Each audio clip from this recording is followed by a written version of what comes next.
Well, welcome to a new Harry's Garage video, and today's car is the 2005 Ford GT you see here. This is a UK example, so one of 28. That's all that came into the UK officially. 101 were exported back in the day.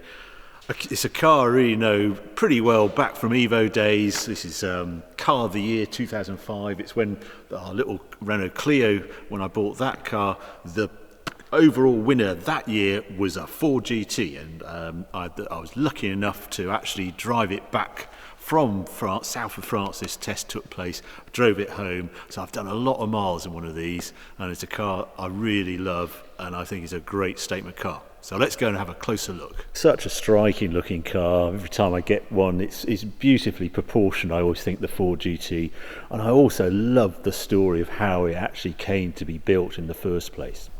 Basically, Ford were looking to how they're going to celebrate their centenary year 2003. And during a flight to Volvo with the top management, there was a suggestion that came from Chris Theodore, who'd recently joined them from Chrysler. What about doing a mid-engine car in the way of the Ford GT40 original one as a celebration of Ford manufacturing? Jay Mays was there, Richard Parry-Jones, Jack Nasser, and they said, yeah, that's a great idea, we could do that. And that was how this got formed. So it was on a flight to Volvo. They were just finalising a deal because back then they were buying, there was premium brands. They were Land Rover and Jaguar were also bought, and it was actually on the flight to Volvo that this car, the conception of it and the trigger for it to be created was born. And on the outside, as I say, they then showed it in 2003, 3 prototypes, and it actually went into production late 2004, 2005, and 2006 was the final car rolled off the line. 4,000 were built in all. The only giveaway for the 100 years on the car is if you look at that headlight, you see the 1 and the 2 zeros. That was to signify 100 years. Doesn't quite work on this side, so you have to look at that one. But that's the only way you can tell is that was Ford's little inside joke of the 100 years, how to put it on the car. The design of it and how they got proportions of it, I mean, hats off to the design team. Jay Mays oversaw it. Jay Mays was quite famous for doing the Audi TT. It was Audi and then went over to Ford Premier Division, and just beautiful looking car. You know, it's hard to think this is now 15 years old or thereabouts. The proportions were so right from the off. This particular car has these BBS, that they were an option wheel, forged wheel, slightly lighter. You get painted calipers, the stripes are extra, and a CD unit. So it was a pretty basic car, and but as soon as it was released, the world went mad for it. And it was priced very attractively, $139,000 in the States. With all the extras, is about an extra $13,000. That was the guide price though, and in America, dealers are allowed to charge, that's a guide price, so they charged a bit more, and they were around the over $200,000 to begin with. It was a bit of a rush for the early cars, and you can probably guess why when you look at it. Full of wonderful design features on this car. The front looks like it's got these release hinges here, and the whole front hinges forward. It doesn't actually. If I put the key in there, twist that, pull that out, I can then lift this up. I'm afraid there's no boot on this car. What you actually do is just reveal sort of a service items. There's a battery hiding down there, some brake bits, ABS unit, and the back of the rad. If I do that on the other side, the same sort of hinge actually opens the petrol cap. What's clever there's no other cap to undo after that. You just flick that up, stick the petrol hose in. Another great detail from the original Ford GT40, of course, the doors. I open the door, well, half the roof comes out with it. It's a wonderful design feature. It doesn't work quite so well in practice because it does mean that you have to open the door fully to actually get in and out of the car. If you're in a car park space and you can only open to there, we do this crazy sort of limbo sort of thing to try and get in and out of the car. Much easier if you can find space and you can open the door. And it's just a wonderful sort of design feature like no other car, just on this Ford GT. Then we lift the back up. Slightly awkward because there's a catch either side, safety catches, but that hinges right up like that to reveal the 5.4 litre V8 supercharged engine. A wonderful unit. You'll see when we take this thing out for a drive. Really muscular, 550 horsepower from its 5.4 litres, 500 foot-pounds of torque, but power from the off, and it feels a quite sophisticated unit. It's very smooth, no vibration, and an absolute wonder engine for this car. It gives it such character. Dry sumped as well. So although this car wasn't actually a competition car, they did dry sump to get the engine well down in the chassis. Just means the sump doesn't have to, you can shrink the sump, get the engine lower. And ride handling and dynamics on this car were the big shock. Richard Parry-Jones was the guy in charge of that. He's a really keen competition rally driver of the time. Remember the Ford Focus, how good that was, a real surprise. They had real dynamic master at Ford when this car was produced, and it shines all the way through. What it doesn't actually have, as you've probably spotted, is any boot space whatsoever. So that front hatch, just a service hatch. Here, there's no boot, there's a great big exhaust at the back, and that's all. There's nowhere actually to put anything. I'll just lower this down. There we go. We carry on coming around the back. Very neatly done, little gurney flap spoiler here. They had to have, the crash regs demand a bumper, and there are some kits where you can actually remove this bumper, and the two signature giant exhausts. This hasn't actually got the standard system on it anymore. It's quite often that gets changed with these cars. But what a design statement. It's still a wow factor, and at the price point it was pitched the same sort of price as a Ferrari 360 or thereabouts in the day. What performance you're getting for your money. Come on, let's go and take it out for a drive. After years of getting in and out of Ford GTs, I thought I'd just teach you how not to hit your head in one of these cars. Rule number one is to always open the door as far as you can. So right out, and it opens 90 degrees. And then it's almost, you've got to treat the car almost like a convertible, because it's sort of cut out here. So you get into the car, bolt upright as it were, you get in and out, loaded up. And then you've got to remember again, close the door, open it all the way, and then think in your head, I'm getting out a convertible, and lift up like that and get out in this space here. Don't know why, but you tend to have, most cars, to sort of come out at an angle and fire yourself out there. If I do this, and then, pow, you hit your head. So, yeah, rule number one, just treat it as a convertible. Get out of it upright, and then you won't hit your head. And you can always spot a Ford GT owner of long standing because of his scars on his head up here. Right, let's go for a proper drive.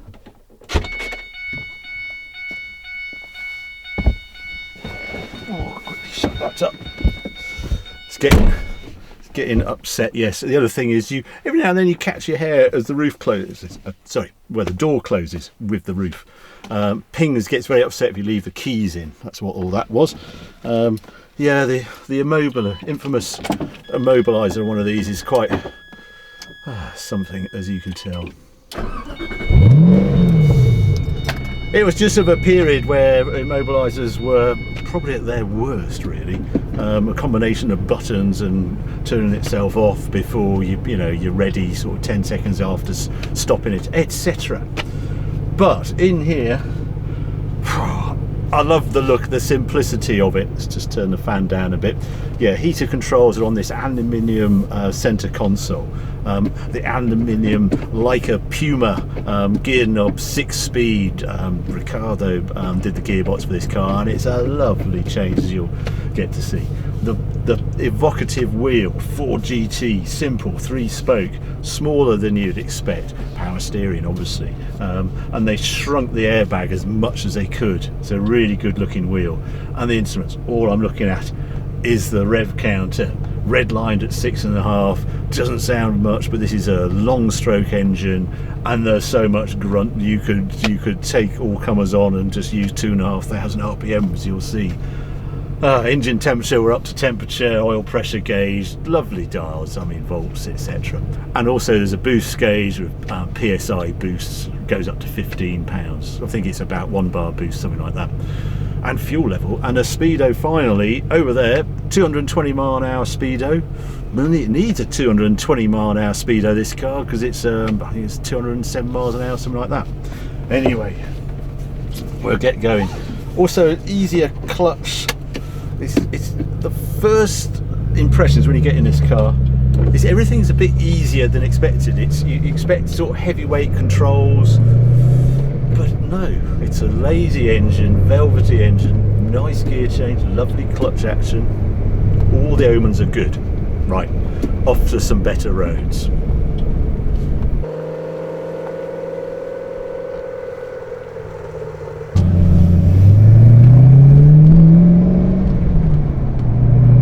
One of the nicest relationships between gear change and clutch.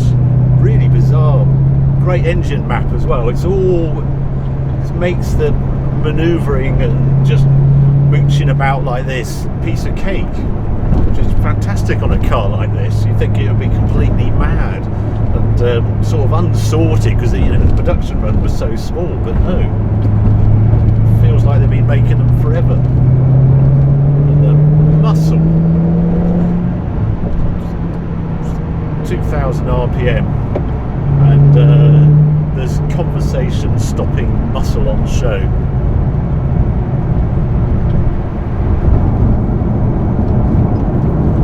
And you remember you've got 6 ratios to play with, so it's quite long geared. I'm doing 50. I put that into 6, 50 miles an hour is 1200 revs. And it'll pull cleanly at 1200 revs. Right, I'm just going to show you a party piece with this Ford GT. Moving along like this, I'm in first gear. I'm just going to accelerate hard.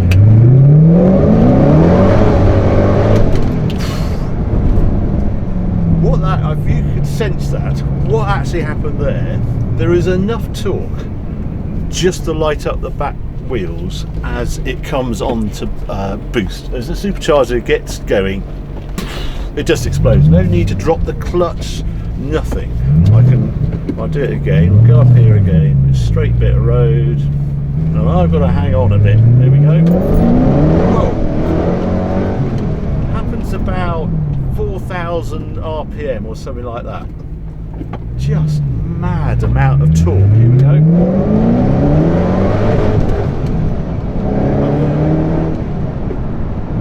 It's quite something, this car.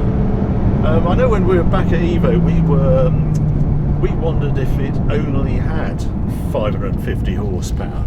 I never actually saw someone dyno one to see what the true power is, but it's a particularly healthy 550 horsepower. As many of you know, I used to own a Zonda, and the Zonda was similar power, had a bit more torque, but this weighs 200 kilos more or thereabouts. But a Ford GT matches exactly a Pagani Zonda C12S to 100 miles an hour. Both can do it in 7.4 seconds. By 150 miles an hour, the Zonda is a bit ahead. It can get to 150 in 16 seconds, and the Ford GT, we clocked it at 16.9 seconds. So it's only 0.9 of a second behind a Pagani Zonda. It's a very quick car for its day, and the fact it's sort of analog and there's no traction control whatsoever.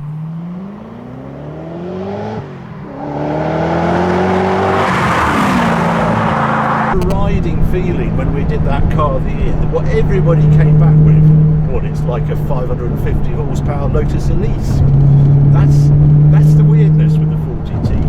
For all its craziness and lack of traction control, the one thing it feels is friendly because you feel connected to it. It's a mighty impressive machine. It's no wonder there was such a rush to get hold of one when it first came out. One thing isn't great on them is visibility. Oh, So I'm at a slight oblique T-junction, and I've obviously got to put my nose out so I can have a little look round the corner. And we'll do a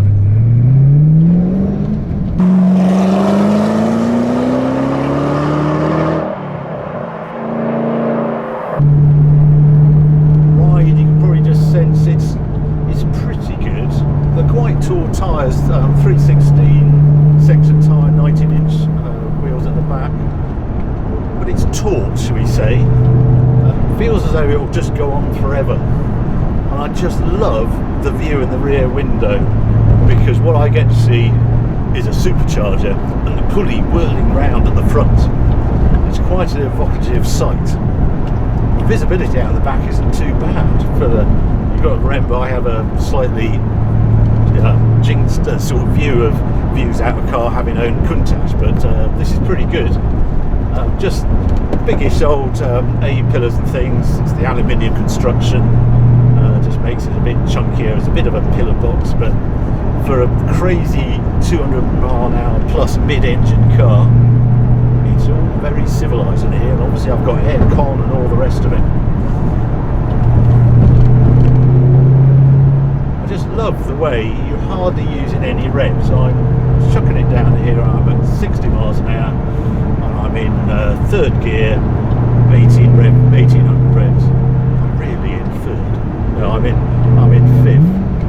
There we go. In fourth, 60 miles an hour. In third is just under 3,000 RPM. So second and third deal of everything, and the rest are just, can't say for economy, but yeah, damn. Favourite little bends here. What's it feel like through here? Nice turning. I've no need to change down. I can just ride the torque. Don't have to use the revs. There's plenty of push at 3,000. Feels fantastic around there. Absolutely lovely. You know, after that Diablo that was a bit scary, doing the same sort of corner, this feels a delight, just because you just sense what the car's doing more. You're less of a passenger in this. It has immense ability, but it telegraphs it all to the driver. It all feels utterly natural, unstressed. It's a really nice bit of kit.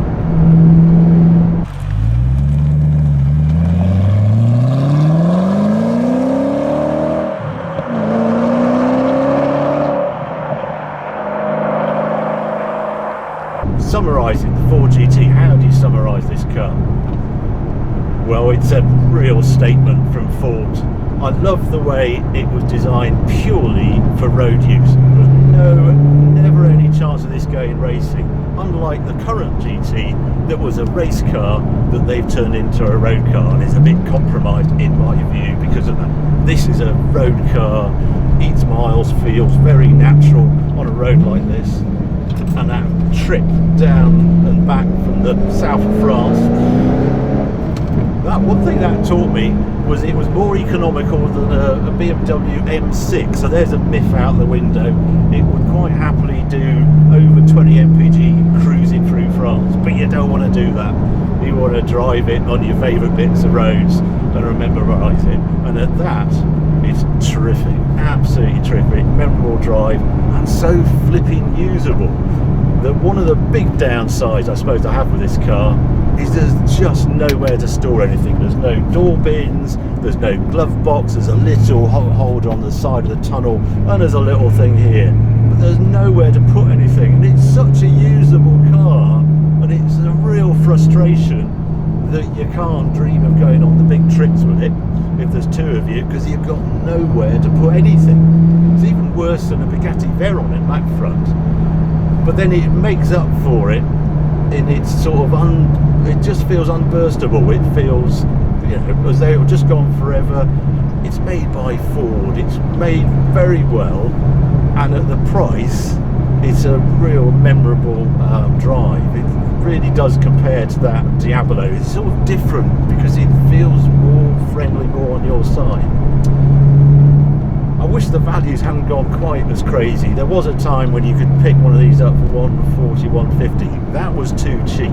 They're now in the 200s, and I suppose that's about right, because when we drove this, it was so far ahead of a Ferrari 360 on driver appeal.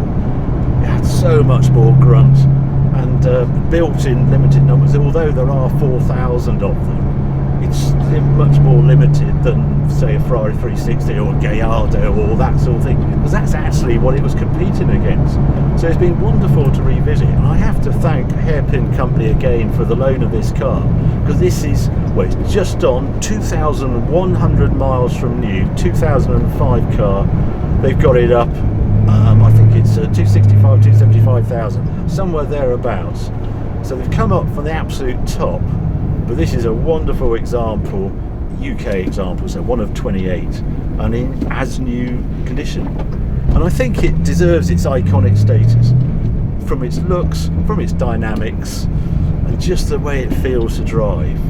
So there you go. Hope you enjoyed this video on the Ford GT. If you have, keep watching, keep subscribing. More videos coming along very soon.